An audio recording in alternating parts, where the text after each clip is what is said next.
you know, his past, telling me about history in Houston. And the nigga also been telling me about business, like making sure I get my shit right, and telling me like he respect me for being a Carolina nigga and coming out all the way out here to Houston. He said that type of drive, that type of determination, bird, gonna put you on the next level. You know what I mean? He said that shit to me in my face. Said, you doing the right thing. You going places. You remind me of me when I was younger, when I was traveling all these different places, trying to get my shit out there. And I respected that, and he respected me. So after that day, man, we built a good relationship, me and Lil Flip, you know what I mean? A real good relationship. We did, after that one video, we did an ass of records after that. I think we did about 10 records after that. 10 more records, you know what I mean? I left Houston that time. I went back to the Carolina. Me and he, we chopped up the video, got that shit right. But within 3 weeks later, I came right back to Houston because the way that nigga embraced me. And the nigga used to tell me, like, you need to pull up at the compound. Yeah, the compound was this big studio that they had, man. Like, this big studio. Like, the shit had 3 studios in one. You could record in this studio on this one side of the hall, record in this studio on the other side of the hall, or you can go in this other studio and mix. And they had a real record maker in that motherfucker. Like, the way you make a vinyl record was in that shit.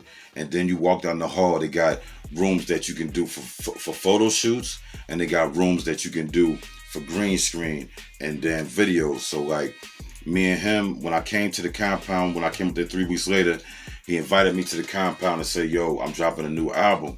You know what I mean? And you invited to the album release party. So I pulled up on him and I was like, damn, this shit nicer than I thought, man.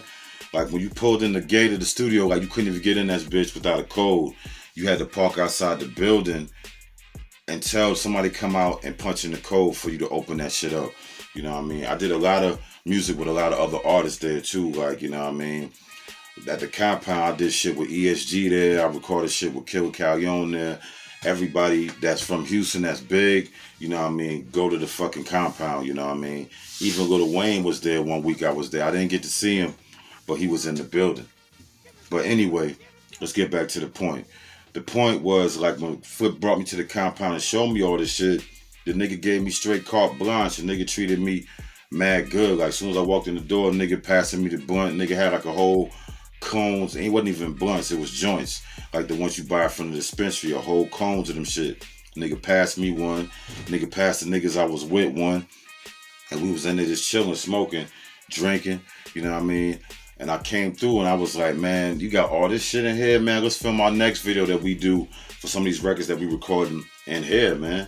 That green screen shit looking real nice. Like, I ain't really seen the whole shit where the whole room is a green screen. It ain't like nigga got the little green screen sheet up or nigga got one wall painted like some people do. But this nigga, they had the whole fucking room green. Like a room that could fit like 10 cars in that bitch and maybe 100 people. That size room. So I was like, damn, all right, we gonna do this shit here. So the record we was working on that day, we started working on that song called Drippin' Sauce, you know what I mean? And I already had all my shit done. So when I came to the studio, we pulled up the record and I was like, yo, Flip, I want you to give him this shit. As soon as the shit came on, Flip was like, oh, yo, this the one right here, man. This the one right here. I'm fucking with this one tough. Like, this is the one. Bird, you got a hit with this one, bro. I'm on this shit. Right there in the studio. No pen, no paper, no nothing. Nigga went behind the mic and just kept on rapping until he finished the whole verse. Did like 4 bars, stop. Did another 4 bars, stop. Did another 4 bars, stop. And like that shit taught me a lot. Because he was like, man, you know, the shit you got in your mind that you're going to write down, you know what I mean? It's in your brain already. You're going to say that shit to the beat the way that you was going to do it naturally if you just go right to the mic and fuck the paper or the phone and just get right to the mic. And I learned that shit from him, yo. And I stopped writing since then. Like, I didn't write no more records ever since I bumped into Lil Flip. And anybody that really know me, that recorded with me, work with me, you can ask them like that. Unless they capping, trying to make themselves feel better or trying to make themselves seem like I ain't what I is. Like I ain't the fucking truth. Man, I ain't wrote a fucking rap in like 2 years, bro. Like, wrote something down, all that shit come from just in my mind. It's in me. So I just do it. It's not on me, it's in me. So I can pull up anywhere, anytime, any place, and deliver a good record. And that's what Flip taught me. He was like, you gotta be ready. You gotta stay ready. You ain't gotta get ready if you stay ready. If the shit in you, you ain't gotta act like it. You ain't gotta write it down. Just do what you do naturally from the heart. And I respected that from that dude, man. That dude, he taught me a lot. Nigga had a lot of class, man. You know what I mean? A lot of class. And he was a hood nigga. Always smoking. But he cared about his community. He was always doing shit. You know what I mean? If he saw a bum, he would always give shit. You know what I mean? And like when I was there, he had like a whole bunch of handlers with him. The nigga had like, I say like 4 niggas around him. Like, nigga open his car door, nigga bringing the damn lean, one dude rolling the blunts. Like the nigga had the whole shit going. But he never acted on no Hollywood shit with me. Never. Not once since I met him. You know what I mean? I fuck with Lil Flip for a lifetime just because I didn't know that he was that hood of a nigga and that real of a nigga. That day we was there, so I got off subject a little bit. Let me get back on point. The day we was there, we dropped the Drippin' Sauce record. We dropped that shit in the front of the studio, went in the back of the studio, into the other building, the other part of the building, and recorded the video for Drippin' Sauce. And right when we was done doing it, you know what I mean? This was around the time when I think the Astros was in the playoffs. And so in the middle of us filming the video, he was trying to make it to the Astros game. The Astros was in the playoffs. He was trying to make it to that game. So the Astro game was going on. But he said, man, I'm still going to stay and damn finish this video with you, Bird. I ain't going to rush out on you. I ain't going to give you no half-ass job. I'm going to give you the real best shit I can give you. My best performance, my best delivery. And I was like, I respect that. And then while we was chilling, he got a call from the news station. They wanted him to come down there and talk with the Exotic Pop brand. You know what I mean? Because if you don't know, Flip is a major investor in Exotic Pop. His partner, Charleston, they pretty much started that shit. Charleston started it. Flip pretty much bankrolled it. And then other people came in later and bankrolled it with him. But, you know what I mean? Flip was a key investor in Exotic Pop. And if you don't know about Exotic Pop, that means you late on the game, man. If you don't know about Exotic Pop, that means you late to the party. Exotic Pop blowing up major shit. They got Exotic Pop, Exotic Stacks. You know what I mean? It's big out there in Texas. It's big in fucking other places too. Memphis. It's big in Atlanta. You know what I mean? That shit big everywhere. But, you know what I mean? That nigga was saying, yeah, we doing a fundraiser for the Exotic Pop. They want to do it on the news. All these seniors that's graduating, all these black kids that's seniors that's graduating, that might don't have all the money that they want, you know what I mean, when they start in their school next year or when they graduate. He going to give all them $1,000, all the seniors $1,000 through the Exotic Pop brand. Like him and Charleston both was donating to the kids. And I respected that shit. I was like, these niggas giving $1,000 to all the black kids that's graduating in the high school in Houston. You know what I mean? That was big to me, you know what I mean? I respect shit like that. And I was like, yeah, man, Flip, you a real dude, bro. I respect you. And all right, we finished doing the video. We smoked a blunt, and he was like, all right, bro, I'm going to go. I'm going to make it to this news station before 5. So he left. We just finished chopping up the video, getting all the equipment together, and we left. And we got back to the crib, right? And I was chilling on the south side, you know what I mean, Houston, dead in Texas, you know what I mean? Definitely. So we at the crib, and we just chilling. You know what I mean? And I watching the TV, and next thing I know, I see the news with a nigga on there, and they talked about that shit.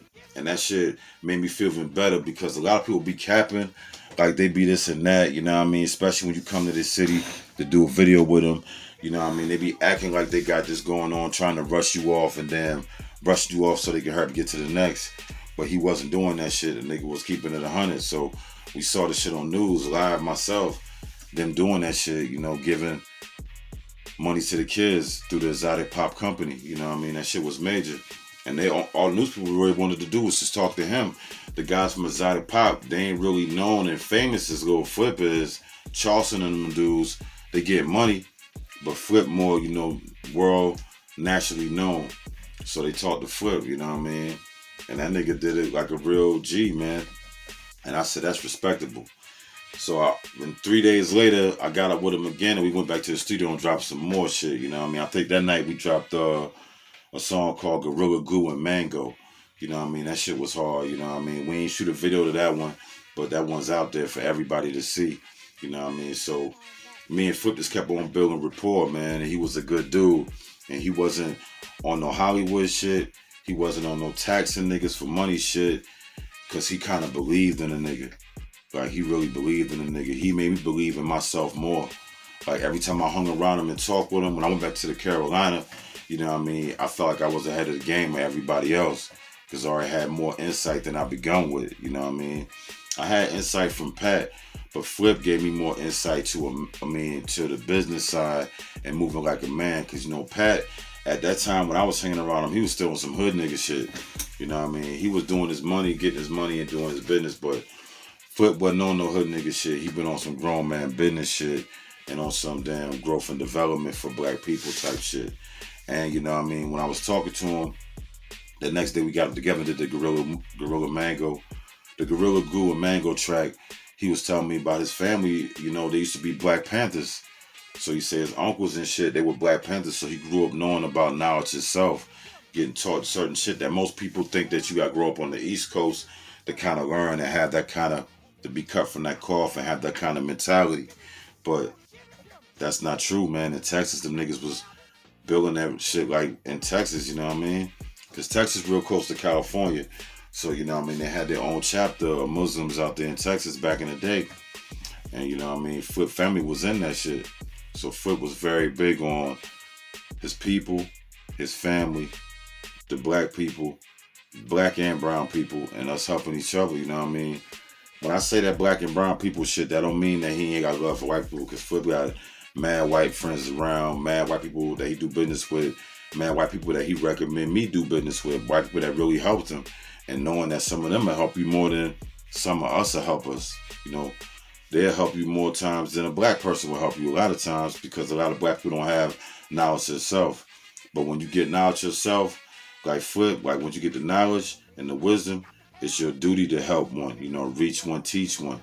It's your duty that when you step up and you up, you got to reach your hand back and pull another brother up. That's your duty. And Flip was on that type of time. He was on that type of shit, on that type of knowledge and on that type of game. So that's why a lot of people ask me why I fuck with Lil Flip so hard while I was in Texas all the time, fucking with Lil Flip, doing all my videos, doing nothing but features with Lil Flip. At one time, a whole couple months, the only thing I did was records with him. You know what I mean? I even brought him and other rappers together from Houston that never worked together. But we're going to say that for another story. And that's going to be the Killer Calleon story. But we're going to say that for another one. But, yeah, man, Flip was a real dude, one of the realest niggas in the game. Fuck that beef with T.I., that T.I. Lil Flip, that dumb shit. I don't know T.I. personally, and I don't know what T.I. done for his community. But from what I hear, I know that T.I. is a good dude, too. So, you know, shouts out to T.I. That's why I say, like, when I was around Lil Flip, you know, I had to ask him about that shit.